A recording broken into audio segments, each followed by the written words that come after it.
And you said hi, I'm Robin Stienberg. Welcome to our show again. And you know, today we have a great guest today.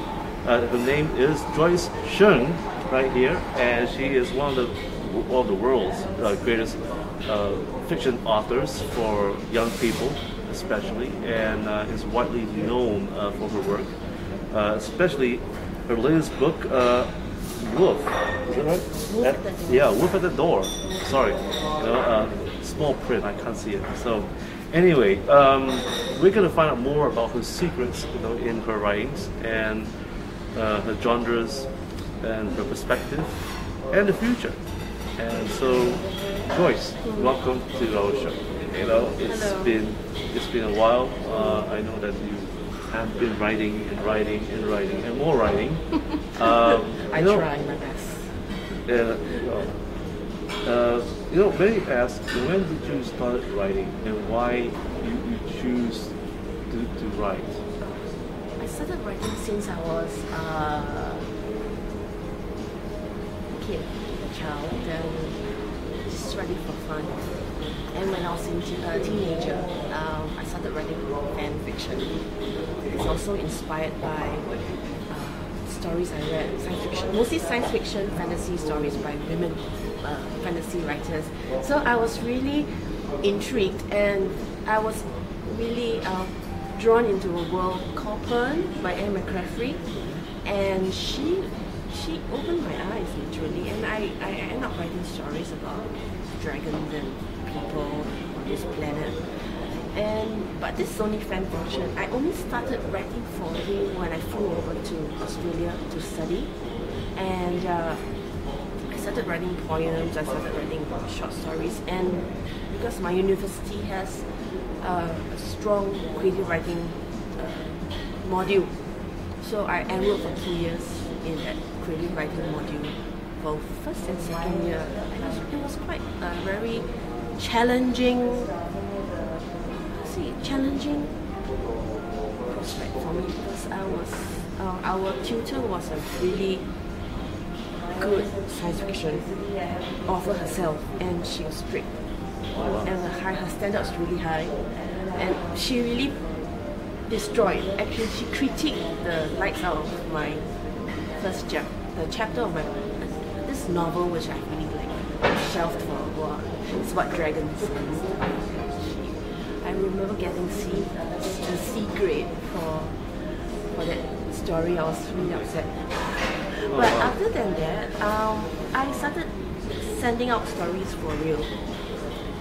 And I think the second year of my master's.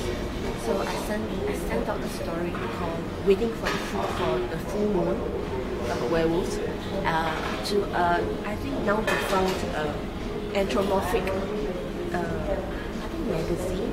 Anthropomorphic meaning like half animal, half man. And I was so glad that he actually accepted it, but he did a lot of cutting so that he can fit the story into the magazine.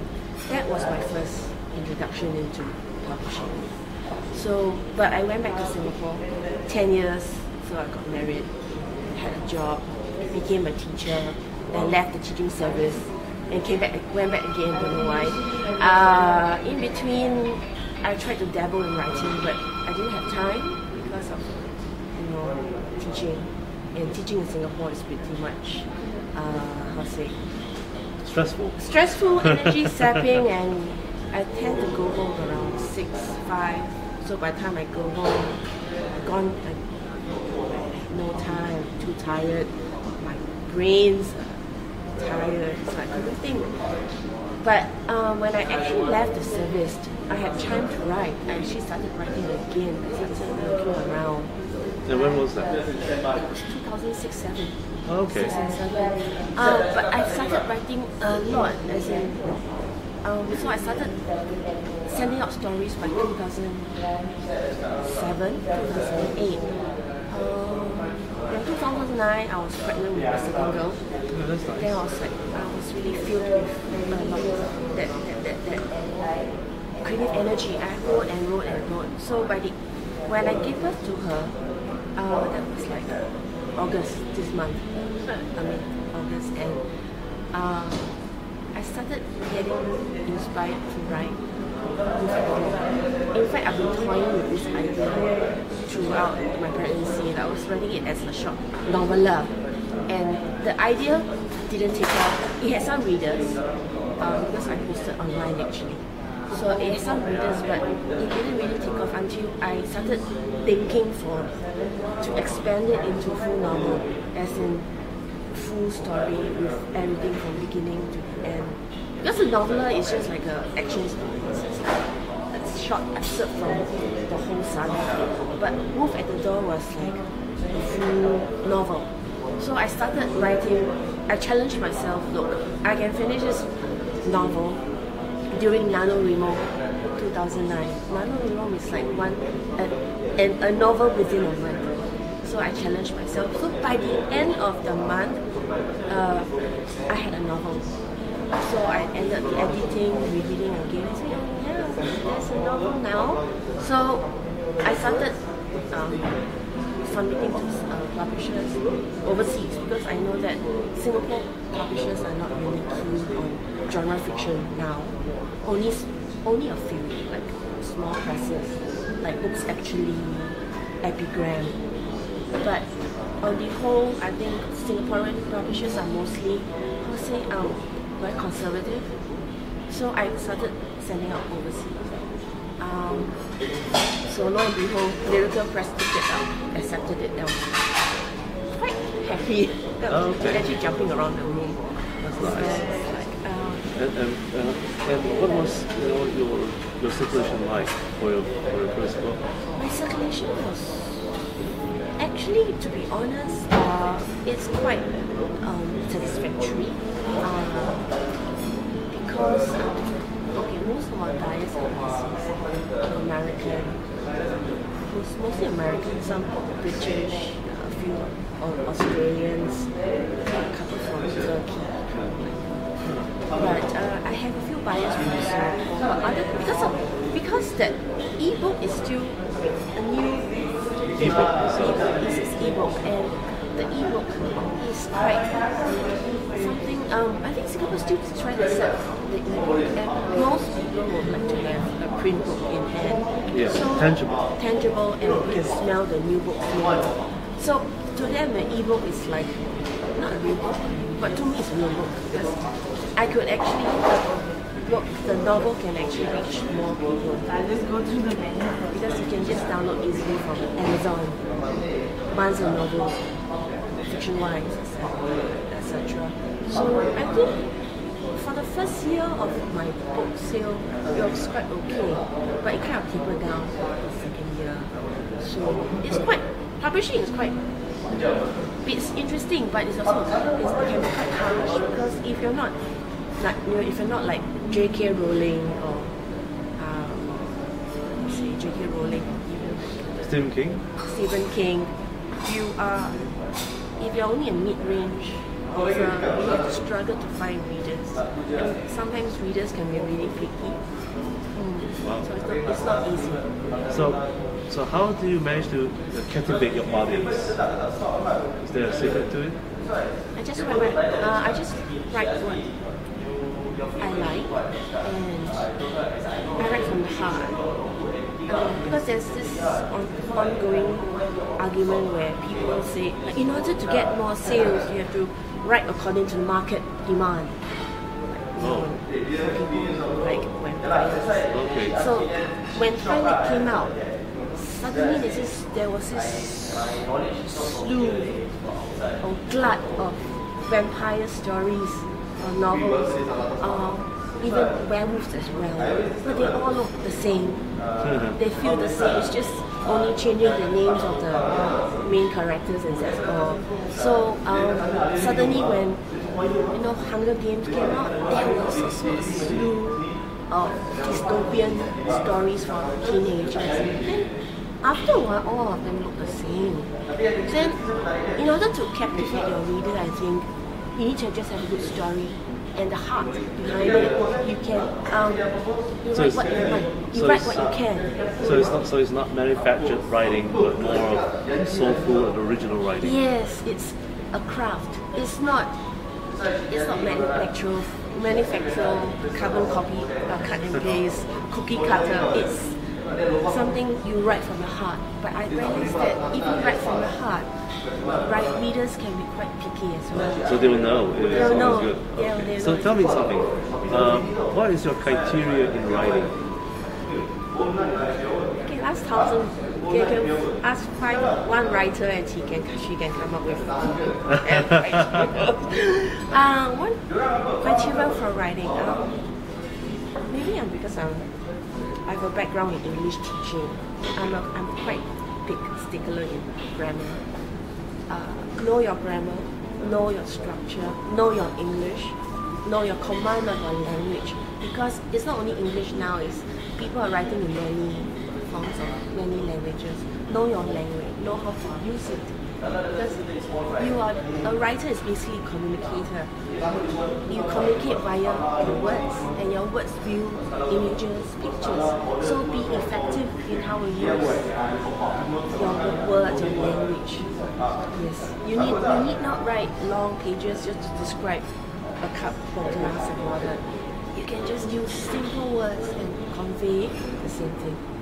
Yeah, this is my criteria. Write what you can, use your language well. Now, speaking about using the language well enough, about your family. Now, I'm not trying to get personal, but Okay. now about your husband. According to the press release, they say that when you had children, your husband was the one that takes care of your children while you're writing. Yes.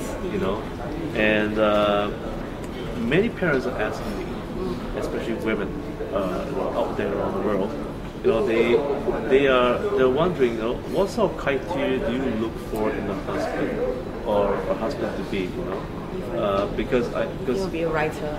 yeah, if you're a writer or whatsoever, what sort of the characteristic do you see and you want to have in a man? That's interesting. Actually, honestly, be supportive. The man, the ideal man or ideal husband for a writer or for author is to be supportive in whatever she is doing. When she comes to you about her writing woes and troubles, do not dismiss her. Do not dismiss writing as just not work, because writing is work. So a husband who understands the effort and energy put in writing, it's a very good catch.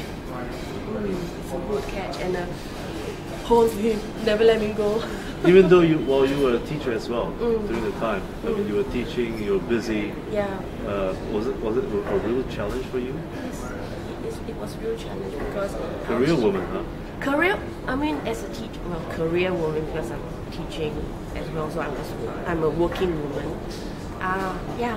Basically challenging work and writing and children and family. So I was just spinning plates, just trying to do a juggling act, and it was quite very challenging, and it's not easy. So when you found your husband, do you test his patience? Yes, you can ask him. I test his patience. And you get him to get to know your girlfriends or something like that. Yeah, and if then my girlfriends looked at him and kind of gave him the okay. Really? Wow, what a gateway.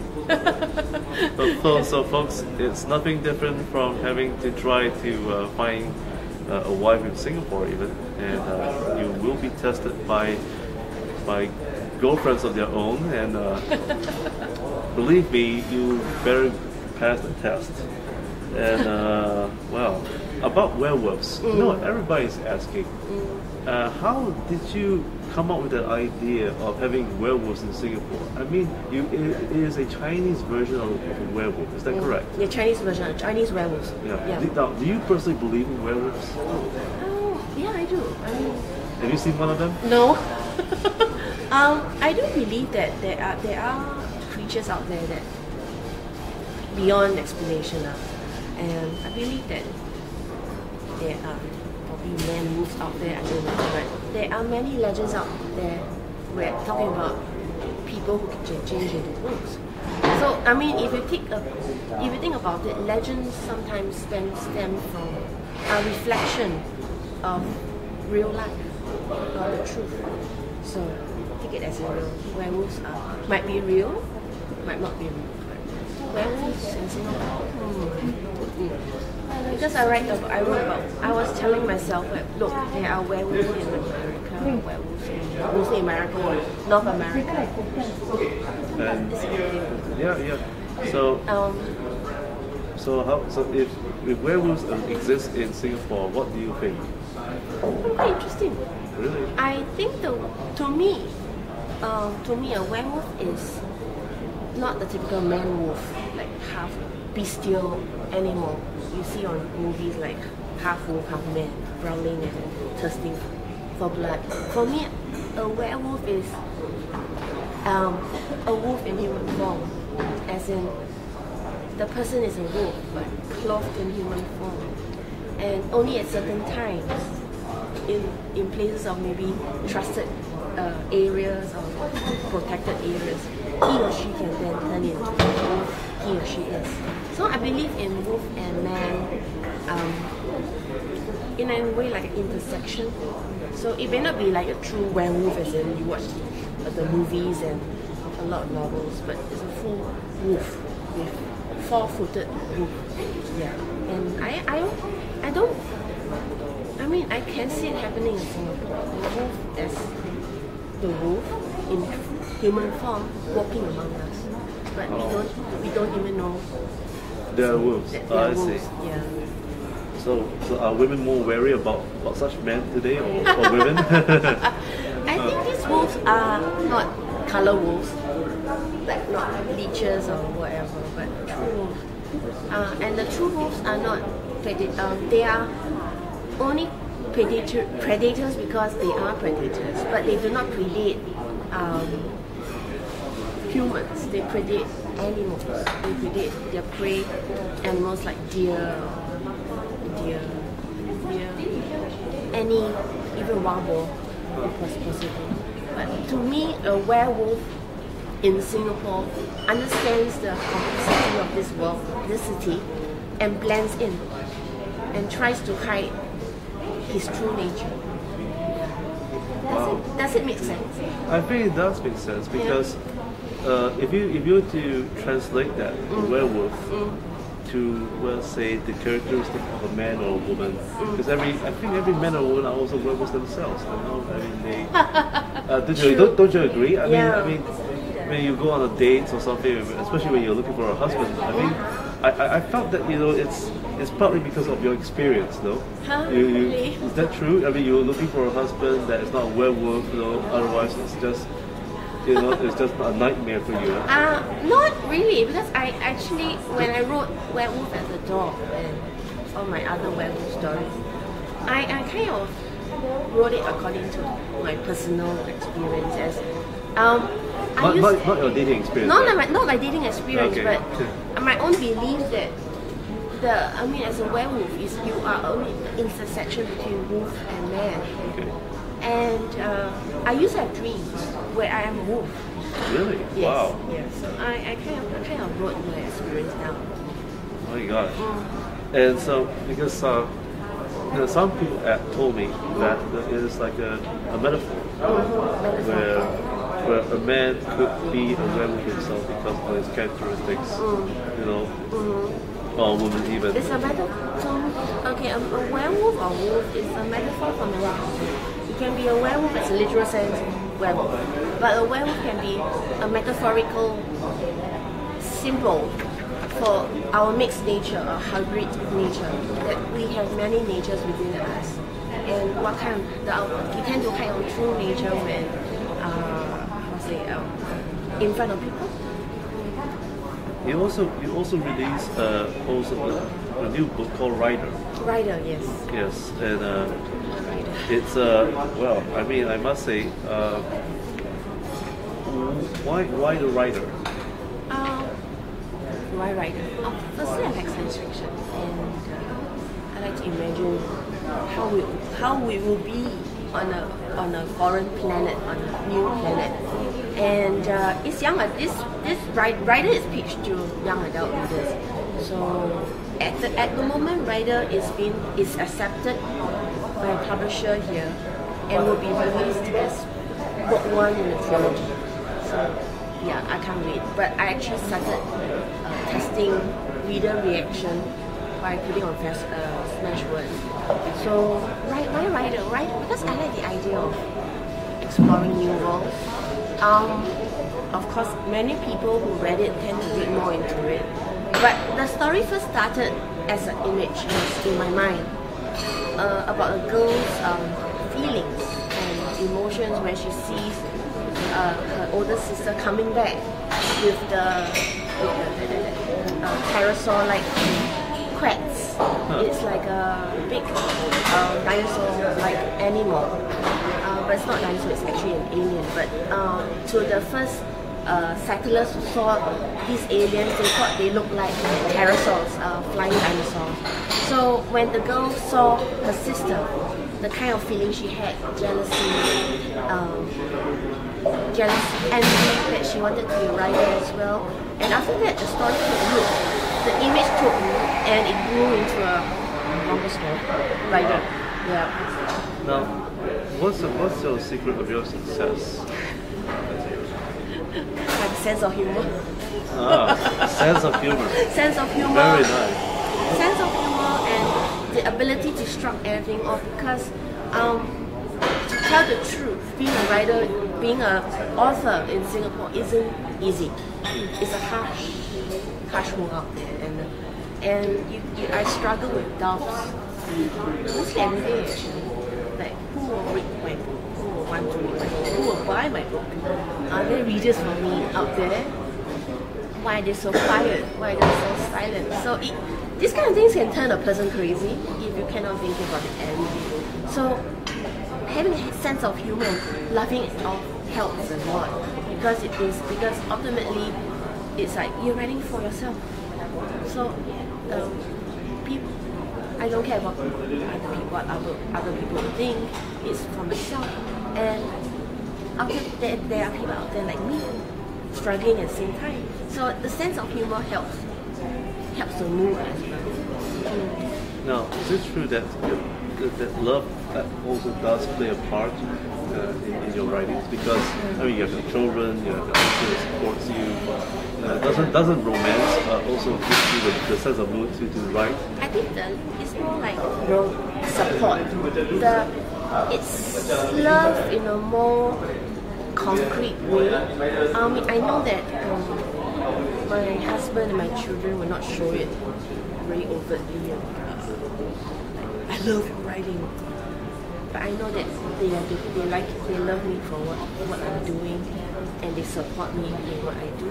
In fact, actually, not ironically, but my oldest daughter, she actually supports my writing real loud, as in overtly, and she would draw fan art for my stories, and at the moment she's bugging me to finish my third book. Oh wow! So she wants to be an author too one day. She wants to be an author, and she's telling me ideas, story pitches, story ideas. I said, just write it down. Don't tell me. Write it down. Yeah, it's and the seeing her being so motivated, inspired, motivates me to write more, and that's the inspiration. That's that. It's not only love; it's that uplifting. The uplifting. No, I'm very encouraged to hear that. No, but you know, about the uplifting in your career, your writing career. You know, you've come this far. You know, and you know, what is the one moment that you see that money could not buy? What is the one moment that money cannot buy you the kind of experience that you have today?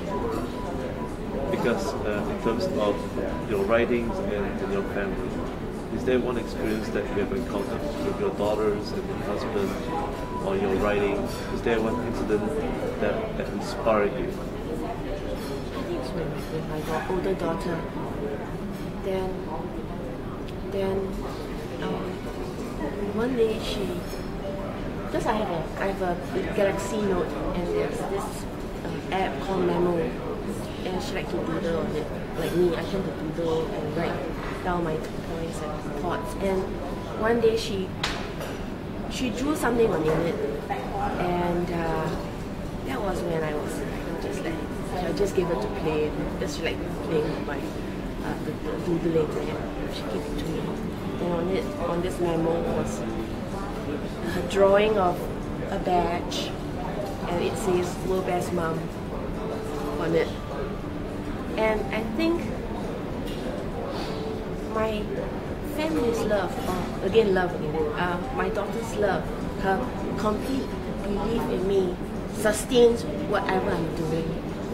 And it's like that spring inside you, the hot spring or internal spring that will never runs dry. And it's like when in times of feeling totally blocked or dry or tired, I tend to reach inside and remember all these small moments that they're like my stream, my cold water stream that I go to for refreshment, for rejuvenation when I'm tired.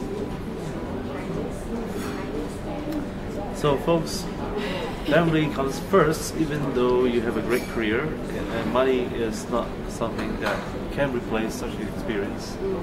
And it's priceless. And, yes, and so Joyce Chng has a priceless experience. And please look out for her books. Wolf at the Door, and also Writer is coming around on all leading bookstores and ebook as well. And Joyce, what's next for you? Next for me, continue writing. Continue writing, continue inspiring people. Because I tend to work in the industry where I inspire young people. So to see them inspired or